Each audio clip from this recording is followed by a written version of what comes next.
जब श्री राम का वनवास हो गया, उसके बाद मंत्री सुमंत को साथ लेकर के श्री राम आगे को जब चलने लगे हैं, तब कि श्री राम लखन सीता मैया आज्ञा पितु की सिरधारी है।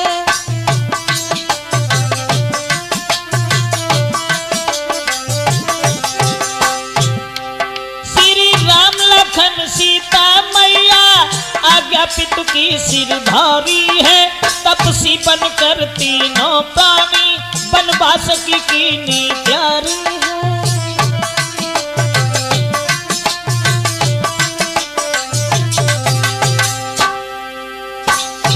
वनवास के लिए ये तीनों प्राणी चले हैं। निषाद राज से मिल करके मंत्री सुमंत को समझाया। धीरज दे के श्री रघुबर ने रथ लेके वापस लौटाया।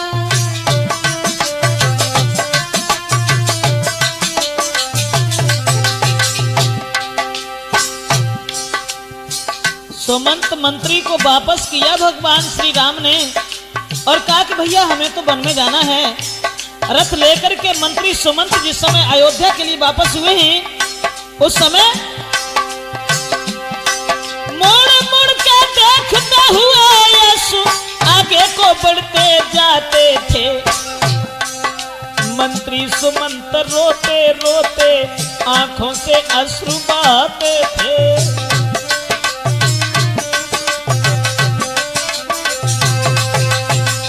दोस्तों, सुमंत मंत्री को वहां से वापस किया है भगवान श्री राम ने और अपने भाई अर्थात सीता को साथ लेकर के आगे को बढ़े हैं। इधर सुमंत मंत्री तो चले आते हैं। भगवान श्री राम जब आगे बढ़े और इधर मंत्री मन में अति हैरान हुई लौटे अपने धाम। उत केवट के पास में पहुंच गए श्री राम। गंगा को पार करने हेतु केवट के पास पहुंच गए तो तुलसीदास ने ये लिखा कि मांगी नाव। भगवान श्री राम ने कि मांगी नाव न केवट आना और कहिए तुम्हार मरम मही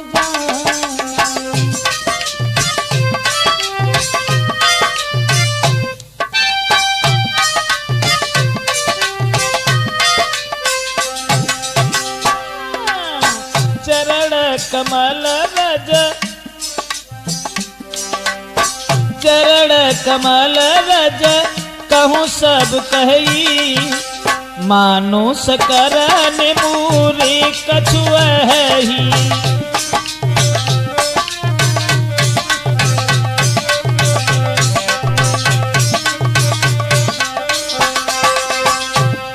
तुलसीदास ने लिखा कि मांगी नाव न, यहां पर दो अर्थ है ऋषि के कि मांगी नाव न केवटुआना, यानी भगवान श्री राम ने नाव नहीं मांगी।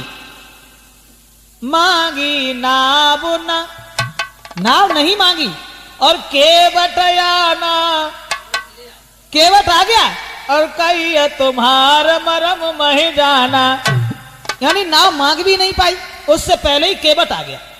दूसरा अर्थ कि मांगी नाव न, नाव नहीं मांगी भगवान श्री राम ने कि मांगी नाव न, नाव नहीं मांगी और केवट आना कही तुम्हार मरम मही जाना। नाव तो भगवान श्री राम ने नहीं मांगी, केवट आ गया, लेकिन बात उसमें यह भी थी कि मांगी नाव न केवट आना, यानी नाव मांगी लेकिन केवट नहीं आया। और कही तुम्हार मरम मही जाना, यानी नाव मांगी लेकिन केवट नहीं आया और कहने लगा महाराज हम तुम्हारे मर्म को बहुत दिन पहले से जानते, लेकिन सांची जहलला। अब हम तुम्हें साथ ही साथ ये भी बता दें कि केवट कौन था। ये केवट जो था कि सतयुग में केवट कछुआ था, जो क्षीर सिंधु में रहता था।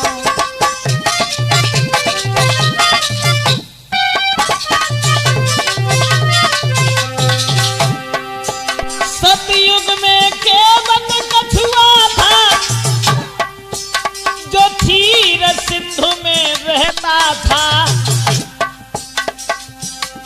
कछुआ का तन उसका ये, पर भक्ति में समय बिताता था।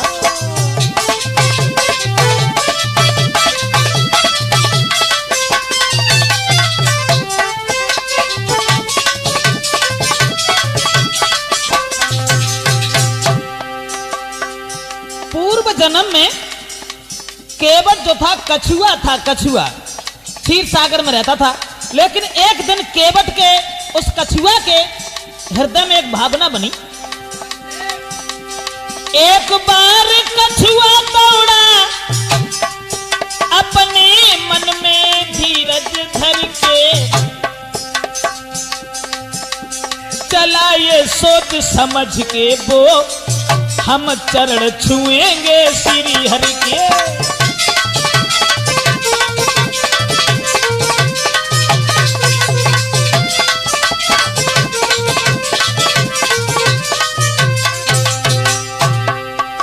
कछुआ तो जरूर था, लेकिन भगवान का भक्त था। तो एक दिन उसने यह सोचा कि हम चलें, भगवान विष्णु के चरण स्पर्श करें। चलने लगा। शेषनाग की सैया पर विष्णु भगवान सो रहे थे, लेकिन कछुआ जब शेषनाग के ऊपर चढ़ने लगा, पर शेषनाग ना पहुंच सके उस कछुआ के आचरणों तक। मारी फुसकार गिरा कछुआ, ना पहुंच सका हरि चरणों तक।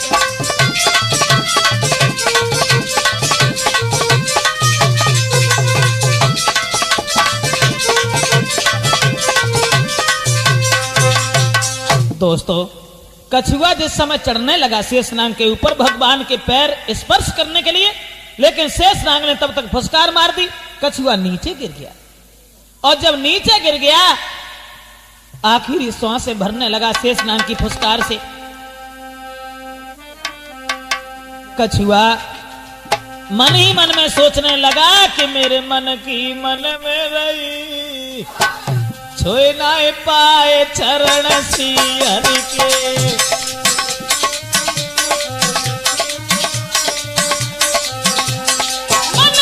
मन में रही, छोए ना पाए चरण श्री हरि के।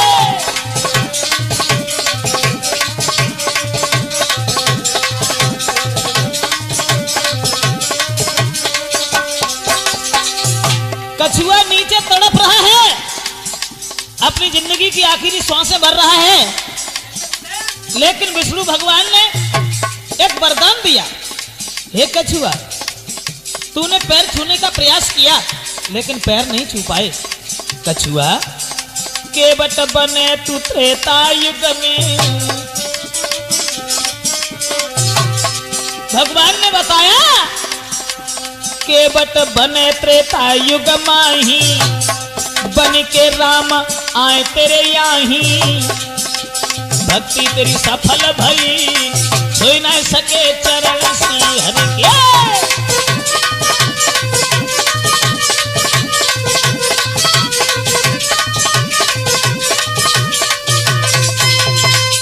कि केवट ने जब ये कहा कि हम तुम्हारे मर्म को जानते हैं, कि मांगी नाम न केवटवाना, और कहिया तुम्हार मर्म मही जाना। जब केवट ने यह कहा कि हम तुम्हारे मर्म को बहुत दिन पहले से जानते, तो राम ने लक्ष्मण से कही, भैया लक्ष्मण, केवट क्या कह रहा है कि हम तुम्हारे मर्म को जानते, और हमारे मर्म को तो आज दिन तक काऊ ने जान ही नहीं पाओ। और राम ने जवाब दो, भैया लक्ष्मण, कि मां कौशल्या अमर मन भाखा, जिन 9 मास गर्भ में राखा।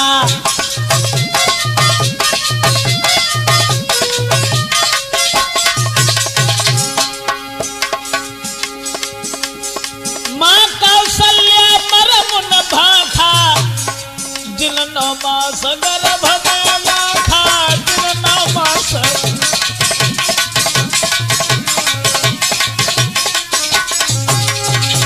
राम ने कहा भैया लक्ष्मण, हमारे मर्म को कौशल्या मैया ने न जानो, जिन्होंने 9 महीने गर्भ में रखा। छोड़ो, दशरथ पिता मरम जो पाते, प्रणत जी मोई बन कौन पठाते, प्रणत जी मोई बन।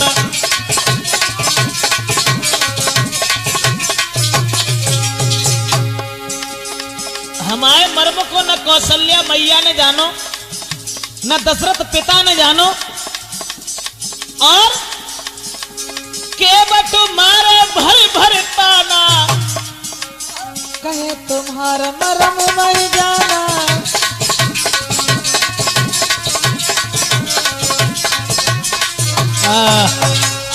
राम ने लक्ष्मण से इशारा किया, लक्ष्मण भैया हमारे मर्म को आज दिन लो काउन ना जानो, न कौशल्या मैया ने, न दशरथ पिता ने, अरे जनक ने भी नहीं जाना। और जो केवट जो कह रहे हो कि हम तुम्हारे मर्म को जानते, कैसे जानते हो भाई तुम? तो केवट बोलो महाराज कान खोले के पहले एक बात सुन ले, हम नाव पर चढ़न ना दी। क्यों? बात यह है ना कि पहले तुम्हारे पाए धोए हैं और बाद में फेरी कधा बैठे है, और ताके बाद नाव ले जाए हैं। जो तुम जामे करो बहाना, तो मांगी नावन के बटुआना। यानी पहले हम तुम्हारे पैर धोएंगे और उसके बाद तुम्हें हम नाव पर चढ़ने देंगे। एक बात समझ में नहीं आई क्या कि तुम हमारे पैर क्यों धोगे? तो केवट बोला कि सुनता हूं मैं ये जादू है राजा जी के पद पंकज में।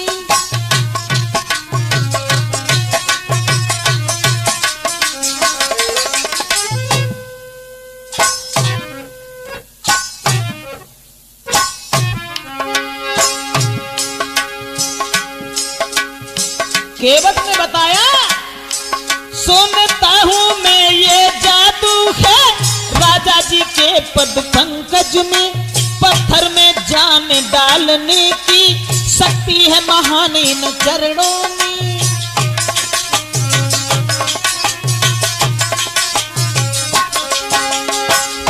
बात यह है भगवान,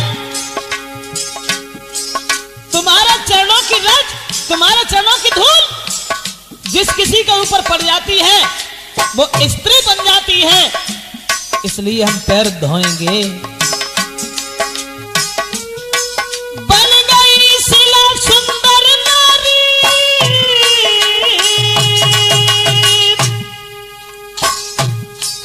गौतम ऋषि की पत्नी बन गई शिला सुंदर नारी।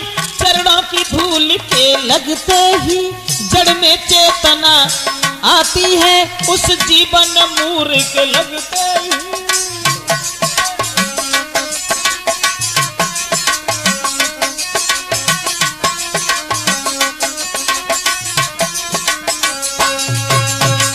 और कोई बात नहीं, केवल बात यह है महाराज गौतम ऋषि की अहिल्या नारी और छुअत शिला वो बन गई नारी। और जाहे काठ की नाव हमारी और जो कऊ नाव से बन गई नारी, तो आफत में जाने हमारी। केवट ने ये कहा कि तुम्हारे चरणों की धूल ऐसी है जिस किसी के ऊपर पड़ जाती है वो स्त्री बन जाती है।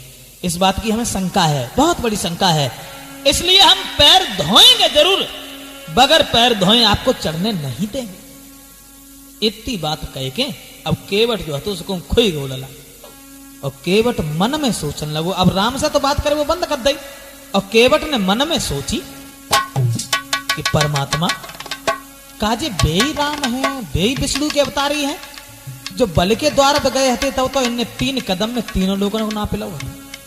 सोचन लगो केवट मन ही मन में, अरे क्या ये बही विष्णु अवतार। सोचने लगा केवट, अरे क्या ये बही विष्णु अवतारी जो बल के द्वारे पे आए। और 3 कदम पृथ्वी नापन को हर ले चरण बढ़ाए।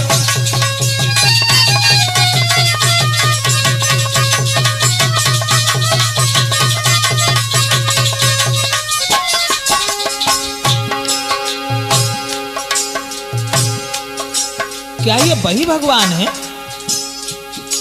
बल के द्वार पर बहरोचन का पुत्र जो बल था, उनके द्वार पे 3 कदम धरती नापने के लिए जब 3 कदम में तीनों लोगों को नाप लिया, अरे 3 लोग नहर ने नापे। सोचने लगा केवल 3 कदम नहर ने नापे, आज नंगे नए गंगा। जब 3 कदम में 3 लोग नाप ले तो गंगा जी कितनी चौड़ी थी। अरे 3 लोग नहर ने नापे, आज नघे नए गंगा।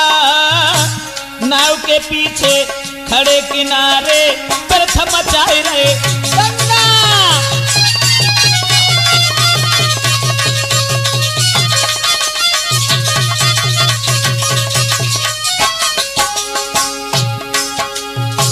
केवट सोचने लगा कि जब 3 कदम में 3 लोग नाप लिए तो ये गंगा जी कितनी चौड़ी होती। एक कदम जाओ धत्ते, दूसरों बार धत्ते, गंगा जी के पार हो जाते, चले जाते। लेकिन फिर दिमाग में एक बात और आई, होते अकेले पकड़ जाते। अरे होते अकेले पकड़ जाते, पर संग में सीता नारी। केवट सोचने लगा, अरे होते अकेले तो कड़ जाते, पर संग में सीता नारी। कैसे उतरे पार संग में भ्राता से सया बतानी।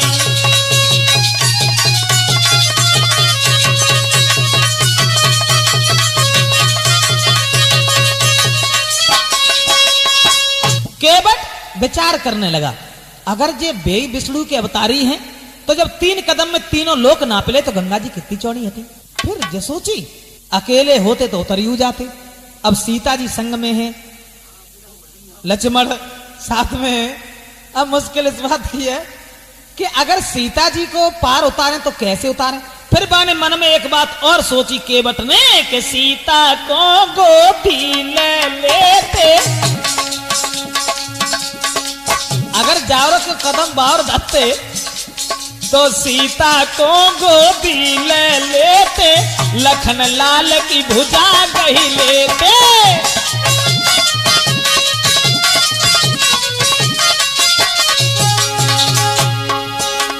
श्री गंगा को पार कर जाते, काहे को हमसे नाम मंगाते, काहे को हमसे।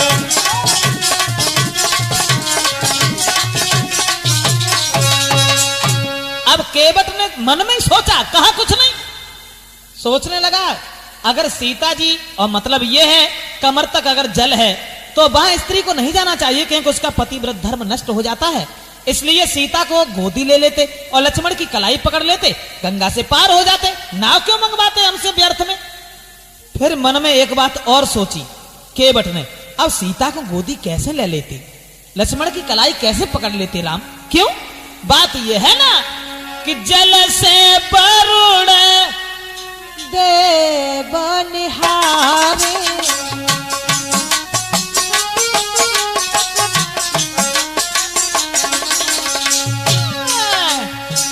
जल से वरुण देव निहारे, ऊपर सूरज तपई करारे।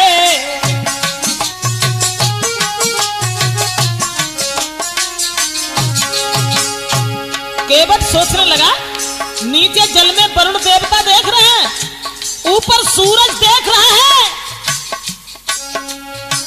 ऊपर सूरज तपई करारे, साखे में बाबा लगता हमारे।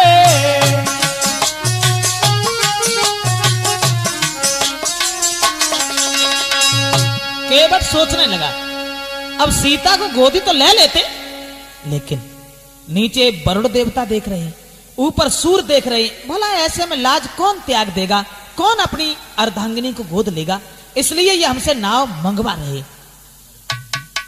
फिर एक बात और भी थी ऋषिदेव, ये नाव क्या थी?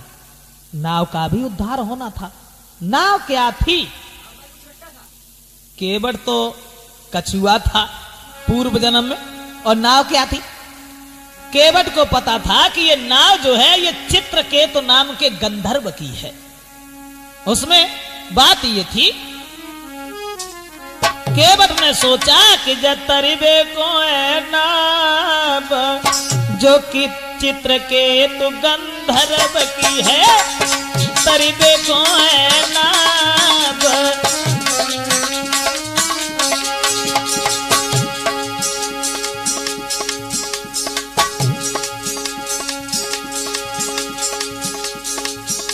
मन में सोचा, ना ही गंगा जी को लांघे, ना सीता को गोद उठावे, जब बैठेंगे श्री राम जो चित्रकेतु गंधर्व की है।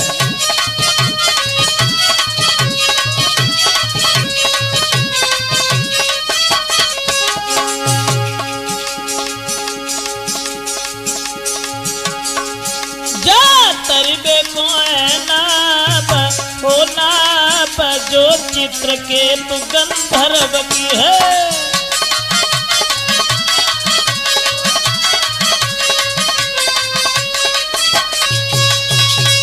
केवट सोचने लगा, अब गंगा जी को पार तो वैसे कर जाते, सीता को गोदी लेके निकल जाते, लेकिन ये नाव का भी उद्धार होना है। दोस्तों साथ ही साथ ये भी बताते चलें कि ये नाव जो थी चित्रकेतु नाम के गंधर्व की थी। आप बड़े भ्रम में होंगे, तो देखो ये चित्रकेतु नाम का गंधर्व जो था गाता हुआ आगे को बढ़ा। ये चित्रकेतु गंधर्व कि था चित्रकेतु गंधर्व एक जो गा करके समय बिताता था।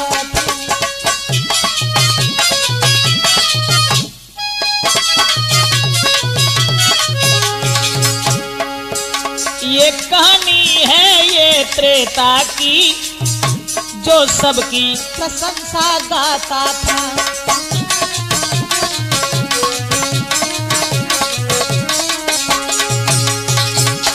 ऋषि ऐसा हुआ, ये चित्रकेतु नाम का गंधर्व बड़ा ही गाने बजाने वाला था, लेकिन एक बार महात्मा ने श्राप दे दिया इसे। उसे श्राप दिया सन्यासी ने, तेरा ये ज्ञान खो जाएगा, गंधर्व देह से अभिमानी तू एक वृक्ष हो जाएगा।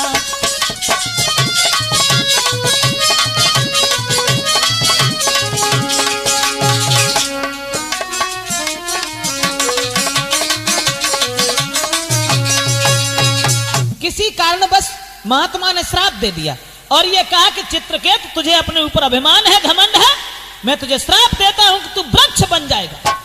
और जब ये कहा कि वृक्ष बन जाएगा तो चित्रकेतु रोने लगा और कहने लगा कि महाराज जब मैं वृक्ष बन जाऊंगा भला मेरा उद्धार कैसे होगा। तो महात्मा ने कहा कि उद्धार तुम्हारा तब होगा चित्रकेतु, त्रेता युग में केवट तेरे वृक्ष को कटाइए।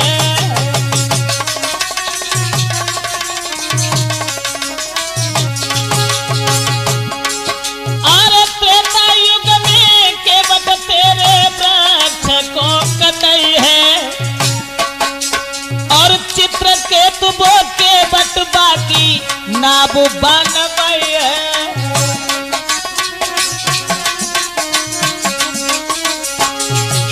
महात्मा ने कहा त्रेता युग में केवट तेरे वृक्ष को कटाने के बाद में ना बनवाएगा,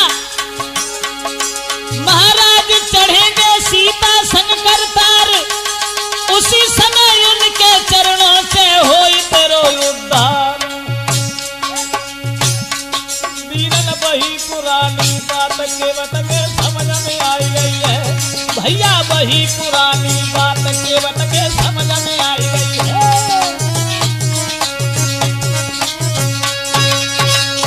अब तो दोस्तों केवट ने समझ लिया कि इस नाव का भी उद्धार होना है। सन्यासी ने यह कहा था केवट तेरे वृक्ष को कटवाने के बाद में नाव बनवाएगा, और जब भगवान श्री राम अर्धांगिनी सीता को साथ लेके तेरे ऊपर से निकल के जाएंगे उस नाव में बैठ करके, तब तेरा कल्याण होगा।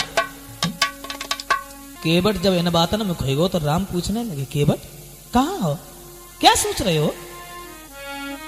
तो खड़ो है केवट पास में, तब कहे राम समझ आई, कहां ध्यान तेरो गो मोई दीजो पारल। भगवान श्री राम ने कहा, केवट अरे कहां खोए गए, हमें बहुत दूर जाना है, क्योंकि पिता की आज्ञा का पालन करने के बाद में और हम राज्य को छोड़ करके वनवास की ओर चले हैं, हमें गंगा से उस तरफ कर दो। केवट बोला, हरगिज नहीं करेंगे। हाँ, बात सिर्फ ये है कि पद कमल धोई चढ़ाई नाबुन नाथ उतारन चहूं, मोय राम राउर आन दशरथ शपथ सब साची कहूं। केवट कहने लगा, बर तीर मारहूं लखन पे, जब लागिन पार हूं, और तब लागिन तुलसीदास नाथ कृपाल पार उतारी हूं। केवट कहने लगा, चाहे कुछ भी करो लेकिन बिना पैर धोए हम चढ़ने नहीं देंगे। अब मुश्किल केवल इस बात की है कि तुम्हारे चरणों की धूल जिसके ऊपर पड़ जाती है वो तुरंत स्त्री बन जाती है। मुख्य बात केवल एक है कि जाहे काठ की नाव हमारी, जो कहूं नाव से बन गई नारी। कल से धंधो बंद हो जाए, तुम्हारे चरण की धूल अगर जो पड़ गई, जो कहूं नाव से बन गई नारी, तो आफत में जाने हमारी, तो आफत में।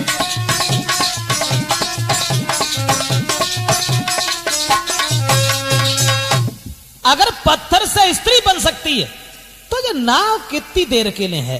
तो जवाब दो भगवान राम ने, केवट भैया पागल हो गए का, अरे नाव से कहीं औरतें ना बन जाती हैं, नाव से औरतें ना बनती, तुम काहे को अधीर हो, हमें पार उतारो। तो जवाब दो महाराज कि छुअत शिला भई नारी सुहाई।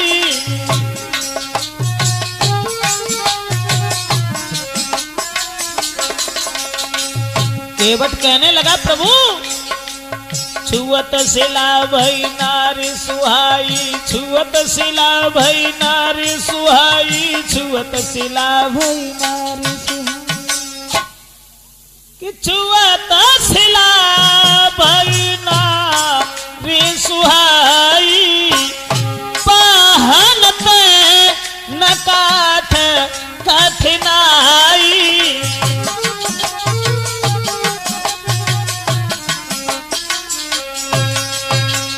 महाराज जब पत्थर से स्त्री बन सकती है तो पत्थर से काठ कठिन ना हो तो है, कमजोर होता है, और जब पत्थर से औरत बन सकती है तो काठ से औरत बहुत जल्दी बनेगी, इसलिए हम जाने नहीं देंगे।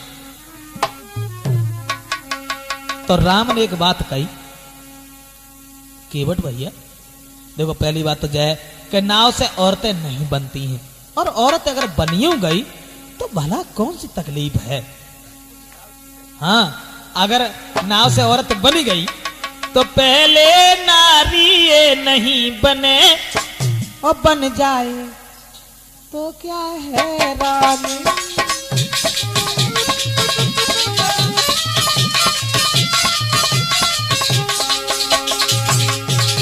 राम ने कही, केवट केवट पहले तो नाव से औरत बने ना है, और अगर बनी गई तो आपत्ति कौन सी है तुम्हें ना है मालूम? केवट पहले नारी नहीं बने, बन जाए तो क्या है रानी। वो लोग सुखी अति होते ही जिनके घर में दुई दुई रानी।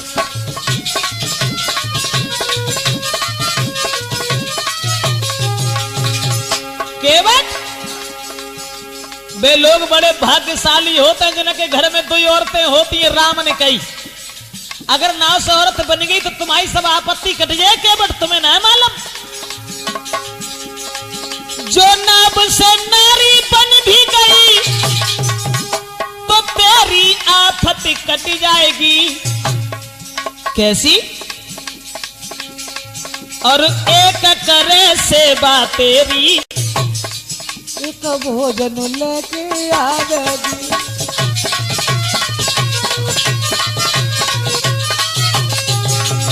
केवट अगर नाव से औरत बन गई तो एक घरे खाना बनाओ करे तो दूसरी तुम्हारे लिए भोजन लेके आओ करे, आराम है ना। दूसरी बात एक और है केवट एक दबा में पाँव तेरे दूसरी विशेष दबाएगी। आराम दिलाए जीवन में जिंदगी स्वर्ग दिखाएगी।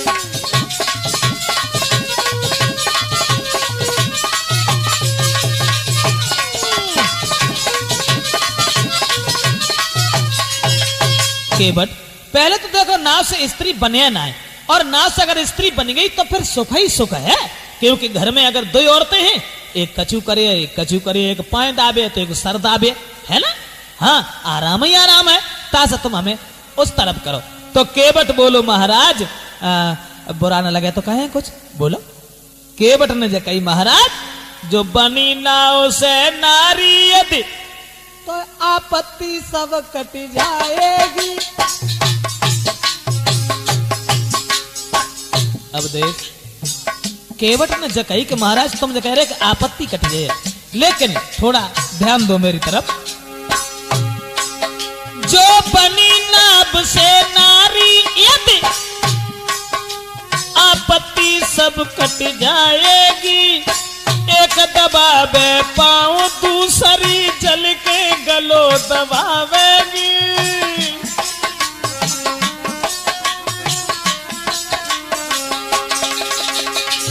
बात जो है ना आप कह रहे हैं कि आराम हो जाएगा ना चैन से रोटी मिले प्रभु हर पल वो कलह बढ़ाएगी। 10-10 दिन रोटी नहीं मिले जिंदगी स्वर्ग दिखाएगी।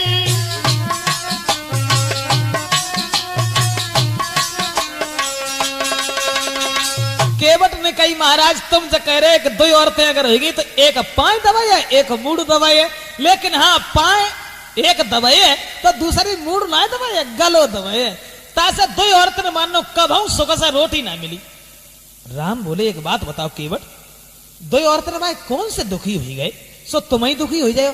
तो केवट ने कही महाराज हम एक ना है 10-20 ऐसे बताए दिए कि 2 औरतें बालन को कभी रोटी तक नहीं मिली। हाँ राम ने जकई ऐसे करो तुम 10-20 ना है तुम हमें 2 ही बताओ कि 2 औरतें मानो किन्हें रोटी ना मिली। तो केवट ने कही महाराज ध्यान दो हमायूर हम बताएं तुम्हें 2 औरतें भाई कितने दुखी रहे कि उत्तान पाद के 2 थी रानी सुरत सुनी तो ये पेट बखानी।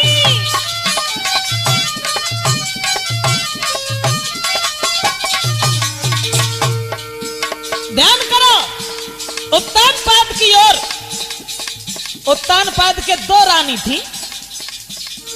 एक ध्रुव बनवास पठाए एक ने राजा बहुत सताए एक ने राजा।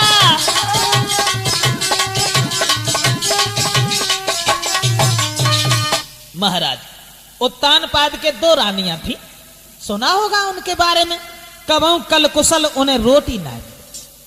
राम बोले हाँ जतो बात तुम्हारी में साची मालूम पत्ते। अच्छा एक बात बताओ जाके अलावा और कोई प्रमाण है तुम्हारे पास? केवट बोलो महाराज बुरो न मानो तो कहें हाँ बोलो। महाराज कि कहते राम और मोय डर लगे भारी तुम्हारे नाथ 3 महातारी तुम्हारे नाथ 3 महातारी।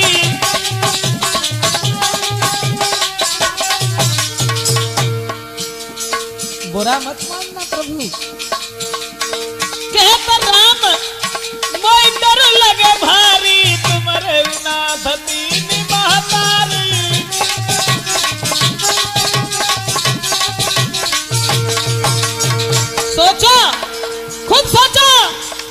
दशरथ नए ब्याहु रचोते, तो तुमको नए बन को पठाते।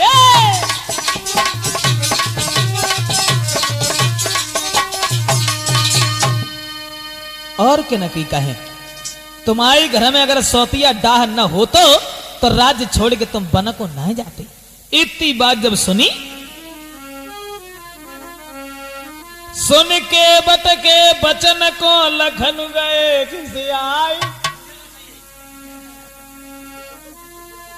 सुन के बट के बचन को लखन गए खिसियाई, तो रामचंद्र कहने लगे सुन के बट चितलाए। ऐसा करो केवट, अब हम समझ गए कि तुम हमें बिना पाए धोए अब जान नहीं दियो, तासे ऐसा करो, जाओ पानी ले आओ और हमारे पैर धो।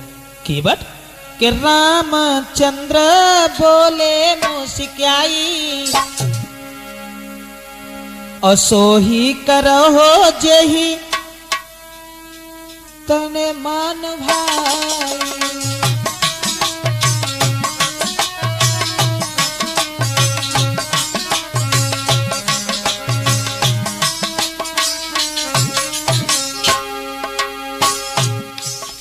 ऋषिदेव, असमंजस की बात है, जब राम के पाए हते ना घर में चलता कैसे हते, और फिर हम लोग पहुंच कैसे गए।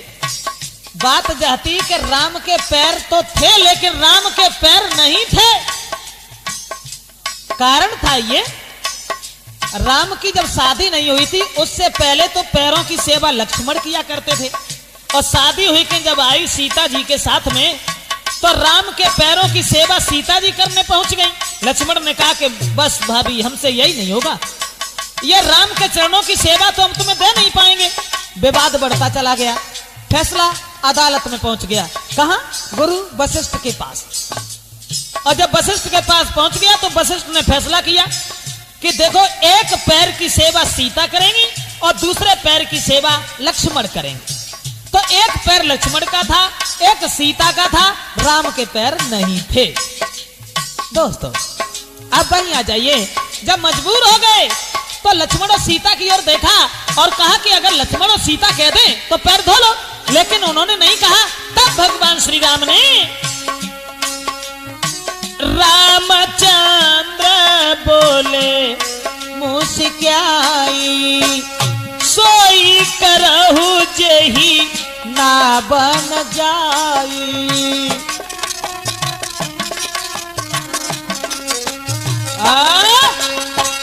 अब भैया तुझे जैसा दिखाई दे वैसा करो। तो केवट चलो और कठौता में पानी भल्लाओ लला। कठौता में, कठौती में क्यों ना लाओ? कठौती में जैसे ना लाओ। अगर कठौती में हम जो पानी लेके गए और पानी की धूल अगर पड़ी गई तो कठौती से जो को बिटरिया बनी गई तो मुफत में ब्याह और करेंगे पड़े। और कठौता से अगर लड़का बनेगा तो कोई मुसीबत वाली बात ना, सब देख लो जे। अब केवट जो था वो कठौता में पानी भर के प्रभु राम के चरण धोने के लिए चला। दोस्तों तुलसीदास ने तो ये बताया कि जासु नाम और सुमिरत एक बारा, उतरे नर भव सिंधु अपारा, उतरे नर भव सिंधु अपारा।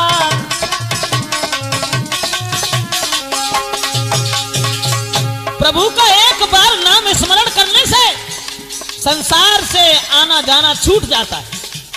सोई कृपालु के बतही निहोरा, जय जग किए त्यों, जय जग किए त्यों पदम थोड़ा, जय जग किए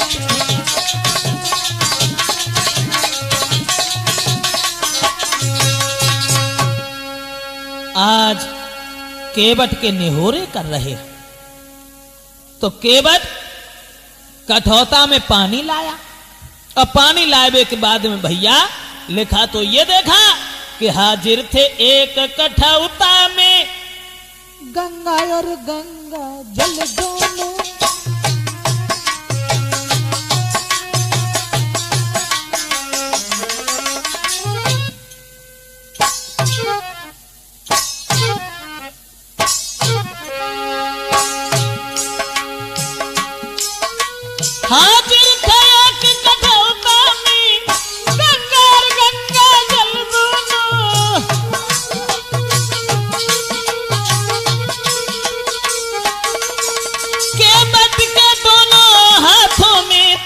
कोमल चरण कमल दोनों। कठोता में भगवान श्री राम खड़े हैं और केवट चरण धोने लगा। थे चरण अनेक तपस्या कर, ऋषिदेव वो ही चरण थे जो चरण अनेक तपस्या कर मुनियों की दृष्टि न आते ही। क्या दृश्य है वो केवट द्वारा गंगा पर धोए जाते हैं।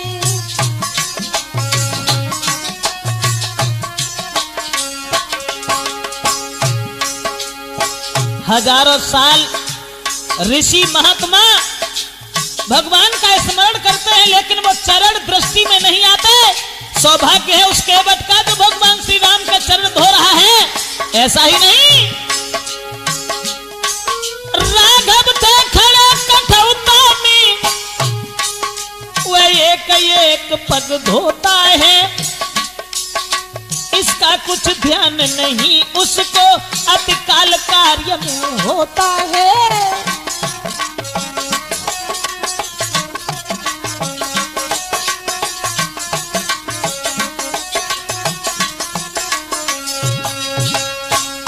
केवट भगवान श्री राम के चरण धोने लगा कठौता में पानी करने के बाद।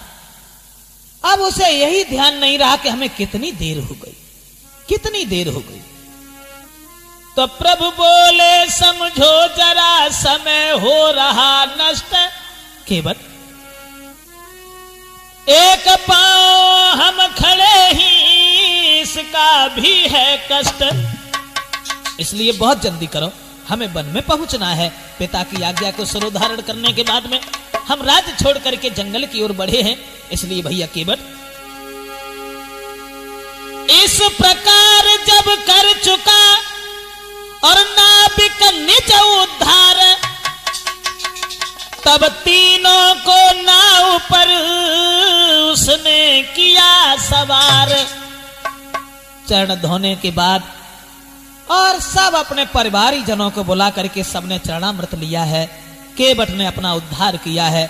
जिन चरणों की चाहत में, जिन चरणों की दर्शन करने के लिए, जिन चरणों को छूने के लिए प्राणी हर समय तपस्या किया करता है, भगवान का भजन कीर्तन गुणगान किया करता है, आज वही चरण सौभाग्य है उस केवट का।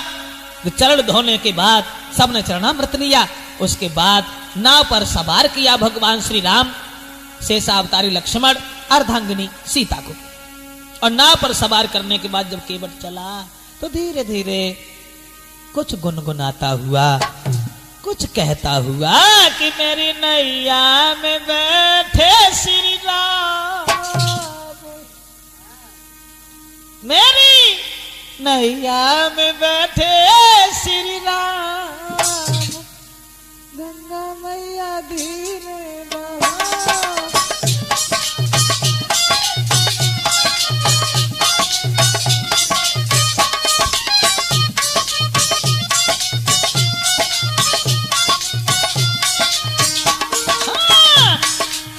धीरे बहो मेरी मात गंगा मैया, धीरे बहो री मेरी नैया में बैठे श्री राम।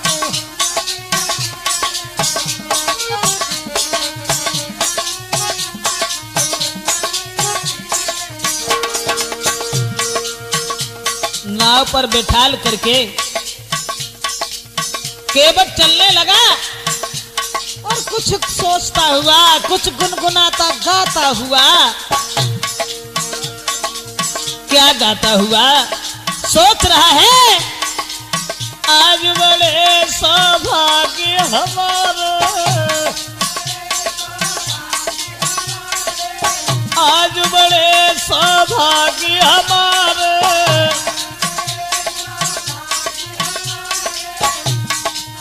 तुम्हारी खातिर राम पधारे।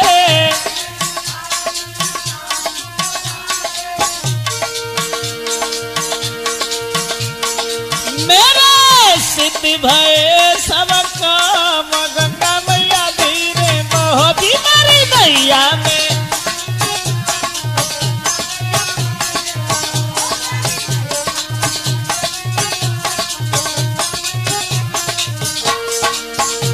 जा रहा है, वो आनंद दिखाई दे रहा है। मानो मानो क्या जब भगवान ही उसकी नाव पर सवार हैं, सोच रहा है कि गंगा के प्रभु राम के दर्शन हमें हो गए। सुन मेरी गंगा महारानी, हाँ सुन मेरी गंगा महारानी, बड़ो पवित्र तुम्हारो पानी,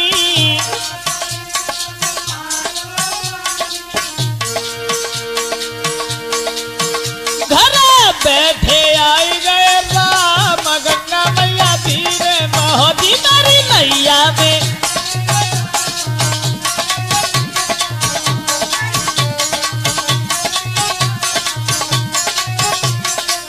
हाँ, धीरे मोहदी मेरी मात, गंगा मैया धीरे मोहदी मारी नैया में बैठे श्री राम।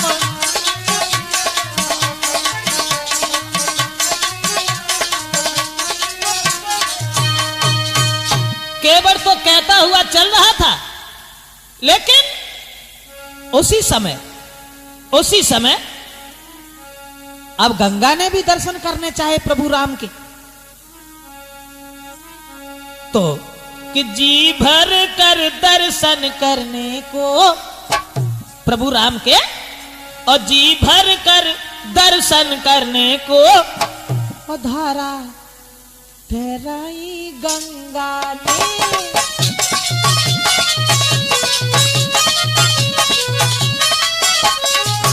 भगवान चढ़े तो माथे पर वह नाव उठाई गंगा ने।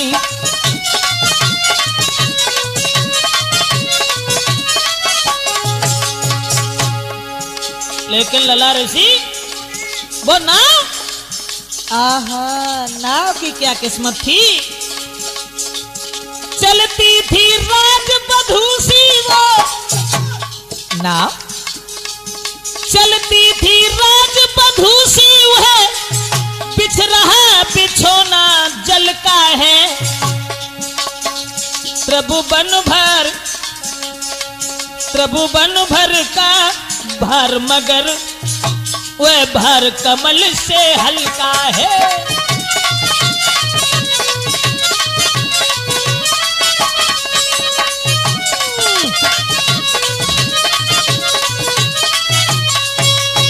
आनंद ही आनंद था गंगा पर। केवट श्री राम को पार उतारने के लिए जब चला है, गंगा भी श्री राम के दर्शन करने के लिए ठहर जाती हैं। दोस्तों अब गंगा अकेली नहीं, कवि ने तो ये लिखा कि सूर्य दर्शन करने के लिए भगवान श्री राम के, और जिस समय ऊपर को चढ़ जाता है, लेकिन सूर्य से पहले बादल भी प्रभु राम के दर्शन करने के लिए उमड़ने लगे।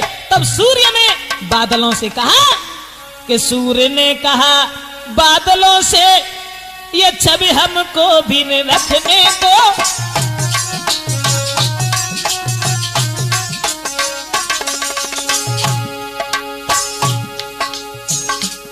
सूर्य के नीचे जब बादल उमड़ने लगे तो सूर्य आवाज लगाने लगे, अरे बादलों, अरे हमें भी देख ले दो ये सौंदर्य भगवान श्री राम का। सूरज ने कहा बादलों से, ये छवि हमें भी न रखने दो, क्यों तुम आ गए बीच में ही, हट जाओ दर्शन करने दो।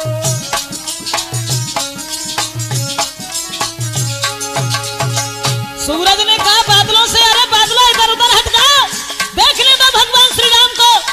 बादल चिल्ला करके बोले, अरे सूर्य, उत्तर में बादल गरज उठे,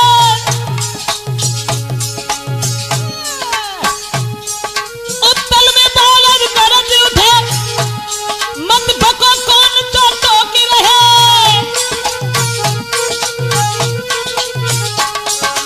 बादल बोले, उत्तर में बादल गरज उठे, मत बको कौन होठों की रहे। हम दर्शन करने आए, दर्शन को हमसे रोक रहे।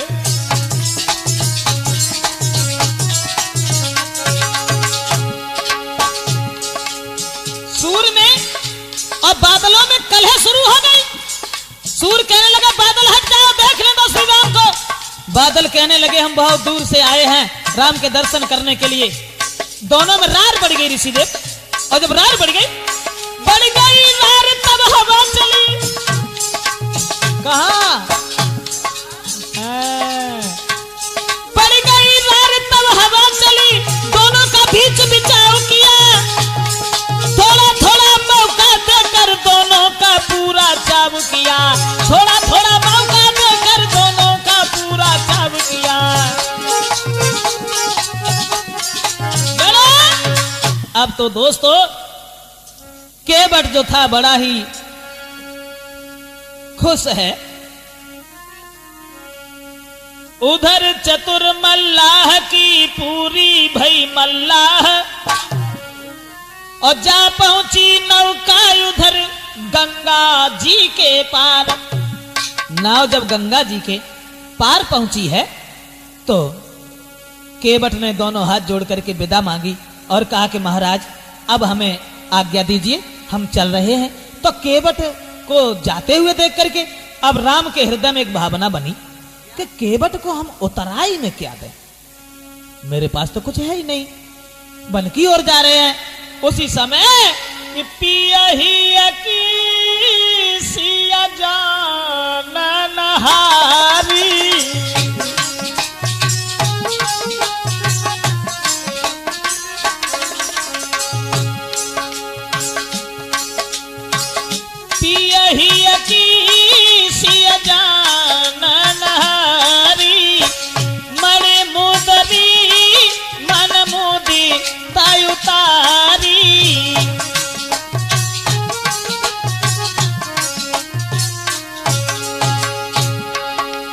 कहीं कृपाल तुम ले उतराई, कहीं कृपाल तुम ले उतराई, कहीं कृपाल तुम ले उतराई, कहीं कृपाल तुम ले उतराई।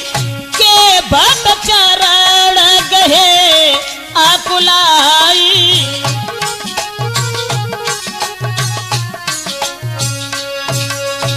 तो पियही की सिया जानन हारी, यानी पति के हृदय की बात को समझने वाली सीता, उन्होंने समझ लिया कि राम के हृदय में भावना यह है कि केवट को उतराई में क्या दे, तो मने मुदरी मन मुदिता उतारी, हाथ से अंगूठी उतार करके राम को दे दी।